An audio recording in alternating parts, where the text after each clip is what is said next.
আসছিলাম, তো এখন হচ্ছে জীবন থেকে নেওয়াটা দেখবো। কারণ অনেক দূর থেকে আসছি, ভাবলাম কিছু একটা দেখে দেখি।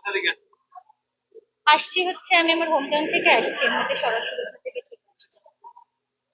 ওটা দেখেছিলাম ছোটবেলা অনেকবারই, কিন্তু আসলাম যেহেতু ফ্রেন্ডরা একসাথে, তো একেবারে দেখেছি। আপনার কাছে কি মনে হয় সিনেমাটা ভালো, পুরাতন জগতের সিনেমা নাকি নতুন? না না, এটা আসলে তুলনা করা যায় না, সবকিছু সময়ের সাথে সাথে অনেক কিছু পরিবর্তন হয়। ক্লাসিক কাল্ট মুভি যেগুলো যেরকম ইম্পর্টেন্ট, এখন বর্তমানে মুভিগুলো আরো অনেক ক্ষেত্রে অনেক ভালো করছে। তো আমার কাছে মনে হয় যে কোনোটার সাথে কম্পারিজন যায় না। এক একটা এক এক জায়গা থেকে তাদের নিজেদের মতো করে শেয়ার। কোনো গিল্ট ফিল হচ্ছে যে রোহিত দেখতে পারেননি? না না, একদমই না। না না, এরকম হচ্ছে না। বরাবর যারা ধরেন এরকম নাটক বা নাট্যমঞ্চ বা শিল্পকলা নাটক দেখে অভ্যস্ত, তারা তো আরো বেশি চাবে, বা আমার কাছে মনে হয় যে সাধারণ জনগণের জন্য আরো বেশি প্রয়োজন।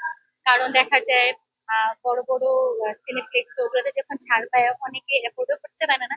তো যারা হচ্ছে এমনিতে মুভি পছন্দ করে কিন্তু বিভিন্ন সুযোগের অভাবে দেখতে পারে না, তারাও দেখতে পাচ্ছে। আর এটা একটা মিলনায়তনের মতো হচ্ছে, যেমন আমরা এখন একসাথে আশেপাশে ফ্রেন্ডরা সবাই মিলে একসাথে আসলাম, তো এরকম একটা আয়োজন হলে মন্দ হয় না। মুভি দেখতে পারিনি, এটা সমস্যা না। এই যেমন আমরা এখন বসে গল্প করলাম, এটাও একটা আনন্দ। So, একটা উৎসব, একটা সেন্টার মানুষের দরকার হয় বিনোদনের জন্য। It is a good start, it is a good centre. আমি মনে হয় না আর আসতে পারবো, কিন্তু প্রোগ্রাম পরবর্তীতে যদি আবার রান করে, ব্যস্ততা না থাকলে অবশ্যই আসবো।